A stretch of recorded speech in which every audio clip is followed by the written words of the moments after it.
आज तक आपने सुना होगा कि इब्लीस हमेशा इंसान को इबादत से गुमराह करने की कोशिश करता है, मगर आज की यह कहानी इतनी अजीब है कि इसे सुनकर आप हैरत में पड़ जाएंगे। एक शख्स अंधेरी रात में नमाज अदा करने के लिए अपने घर से निकला। रास्ता बहुत अंधेरा था और चलते हुए उसे ठोकर लग गई। वह मुंह के बल गिर पड़ा और कीचड़ से लथपथ हो गया। गंदे कपड़े देखकर वह वापस घर लौटा, लिबास बदला और फिर से मस्जिद की ओर रवाना हुआ।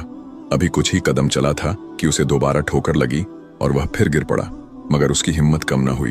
वह फिर घर लौटा, कपड़े बदले और एक बार फिर मस्जिद की ओर बढ़ा। इस बार जब वह घर से बाहर निकला तो दरवाजे पर एक अजनबी खड़ा था, जिसके हाथ में एक चमकता हुआ चिराग था। अजनबी चुपचाप उसके आगे आगे मस्जिद की तरफ चल पड़ा। चिराग की रोशनी में इस बार रास्ता साफ नजर आ रहा था और वह बिना किसी मुश्किल के मस्जिद पहुंच गया।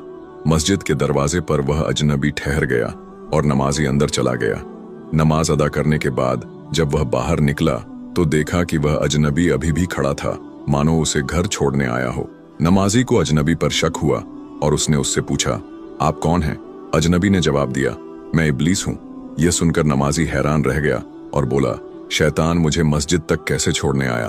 तेरा काम तो लोगों को गुमराह करना है।